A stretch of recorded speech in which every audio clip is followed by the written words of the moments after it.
Devaj jerked to a stop and spread his hands as soon as he saw Kanvar's crossbow pointed at his heart. "Whoa there, little brother. You don't need that." Mickey barked at Devaj. Kanvar used his mind to silence the dog, fearing Mickey's barks would wake Kumar. "Put the crossbow down. I'm not going to hurt you," Devaj said.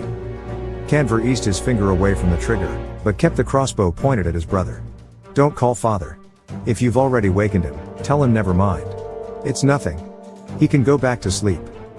"Kanvar, relax. You know father won't hurt you." Devaj caught sight of Kumar lying in the boat beside Eska. His mouth worked, but no more words came out. "Tell father to go back to sleep," Kanvar ordered. Devaj shook his head. "I didn't wake him. I came down here by myself. Just me. All right?" Kanvar's hand shook on the crossbow. "I need Parmvar." Devaj reached out and pushed the tip down toward the floor. "I sense that he's coming. But he's an old man. Give him a minute." Devaj walked around Kanvar to get to the boat. Denali stepped in his path, knife raised. Devaj stopped and looked Denali over. "And who are you?" he said in a soft voice. "Get back," Denali said, jabbing the knife in Devaj's direction. "Not close enough to cut. Just a warning. I won't let you kill him." "Kanvar, tell your friend here that I'm not going to kill anyone. I just want to see what's wrong." Kanvar took a deep breath to steady his nerves. He hadn't meant to involve Devaj in this. But if Devaj had not wakened Kumar, there might be some hope left that Kanvar could get Kumar healed and away in secret. "Denali, this is my brother, Devaj. He's on our side, I hope," Kanvar said. "Devaj, grandfather is hurt. We need Parmvar to help him." "I can see that," Devaj said, his voice soothing. His mind sent a wash of emotion over Kanvar and Denali, making them feel that they could trust him. "Welcome to the palace, Denali. You can put that knife away. You won't need it here." Denali blinked and slid the knife away. "Don't use your powers on us," Kanvar said. He tried to shield his mind from his brother, but Devaj had already gotten inside. "It's all right, Kanvar." Devaj searched Kanvar's mind for who Denali and Eska were. Then started in surprise. "Kumar has a son and he's a Naga? How in the world?" Devaj's mind slipped away from Kanvar's. Kanvar gasped and rebuilt his shields. "Sorry about that, little brother. I know you don't like anyone else's mind in your own, but I had to make sure Denali didn't gut me with that very sharp-looking knife." Devaj stepped around Denali and stared in wonder at Kumar. "Free Denali's mind too," Kanvar said. Devaj pursed his lips and shook his head. "I don't think so. Not yet. I'm not hurting him. I just let him know I'm a friend, and he can trust me." "Can he really?" Kanvar didn't like the way Devaj was looking at Kumar as if he'd never seen his own grandfather before. "Hello, Eska," Devaj said, offering his hand to help her up from the boat. She shook her head and stayed beside Kumar. Devaj turned his attention to Kumar. "Grandfather, you have Naga blood? But how? I was wondering when you'd figure it out." Parmvar's raspy voice made Kanvar jump. The old man hobbled into the room. He seemed weaker than the last time Kanvar had seen him. Devaj whipped around and stared at Parmvar. "You knew?" Parmvar rolled his eyes and looked over to Kumar. "Really, Devaj, have you forgotten all your lessons?" "I don't understand," Devaj said. "Neither do I," Kanvar said. "I really don't understand any of this," Denali chimed in. "I just barely found out that I'm a Naga and am still not clear on what that means exactly." "Don't worry, Denali," Parmvar said. "You have time.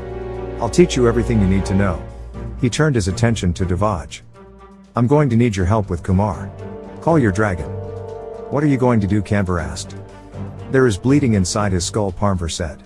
"The pressure is destroying his brain. I must perform surgery on it immediately." Devaj's dragon sped into the room, lifted Kumar from the boat, and rushed down the hall deeper into the palace followed by Parmvar. "No," Kanvar yelled. "Devaj, what are you doing? Where is your dragon taking them?" "It's all right," Devaj said. "Kanvar, stay calm. He is just moving Kumar to the room where Parmvar has his medical supplies so he can treat him." "What about father? He'll kill him," Kanvar protested. "He would never," Devaj said. "Kumar is father's best friend. It broke his heart when he had to send Kumar away to keep us safe." But Kanvar spluttered. "I have to go," Devaj interrupted. "Stay here."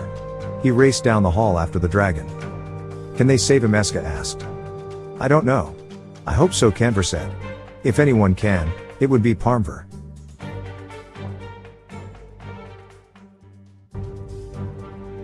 Denali watched as a pale golden glow began to filter into the chamber. With the sun came a wave of heat and humidity. He eased his winter clothes off. Frost moaned and leaned up against him, sick and dizzy from the heat. She would not be able to stay here much longer. And still Devaj and Parmvar had not returned. It's getting light, Denali said. Kanvar laughed ruefully. It does that here. The sun rises and sets like it's supposed to, unlike in the Great North. It feels strange, like summer has come early, Denali said. It always feels like summer here, Denali. Kanvar looked as worried as Denali felt. Well, I'm dying from the heat, and so is Frost. Denali patted Frost. Eska frowned. Please let Kumar be alright, she mumbled to herself. Miki whined. A man wrapped in a golden glow with a crown on his forehead and a shimmering robe like tiny gold dragon scales, stepped into the chamber. Kanvar stiffened. Amar's eyes widened in surprise. His mind washed over those in the room, checking to see who they were and why they were in his palace. Miki let out a happy yip and went to Amar, tail wagging. Amar gave him a reassuring rub. Welcome, all of you, Amar said. Kanvar, I'm glad you have come home at last. Kanvar lifted his crossbow. Do not try to use your powers on me. Why ever would I do that, Amar said in a soft voice. You did last time I was here, Kanvar said. Last time you were here, you were dying and I was trying to heal the wound in your leg. I only used my powers to make sure you didn't feel the pain when I cleaned the wound. No. Kanvar kept the crossbow pointed at his father. You made it so I couldn't move. You tried to enslave me. I did no such thing. That's Dar-Anadhar's thinking. Not your own. The great blue dragons have shared the memory of their enslavement to Khalid from generation to generation. You've inherited that memory from Dar-Anadhar, it seems, but I am not Khalid. I have never enslaved anyone. Now, please lower the crossbow so I can take care of the guests you've brought home with you. This little white dragon needs to cool off immediately. Kanvar tightened his grip on the crossbow. Memories of the blue dragon's enslavement washed from Dar-Anadhar's mind into his own. He is right. We do remember Dar-Anadhar spoke into Kanvar's mind. But he speaks the truth. I know of no human or dragon Amar has enslaved. Perhaps we should trust him, for now. What about grandfather? Kanvar said aloud to his father. I won't let you hurt him. Amar's face paled. Kumar is here? He's hurt, Denali said. Kanvar brought us here so Parmvar could heal him, but they took him away and we haven't heard anything. How badly hurt? Amar asked. Dying, Kanvar snapped.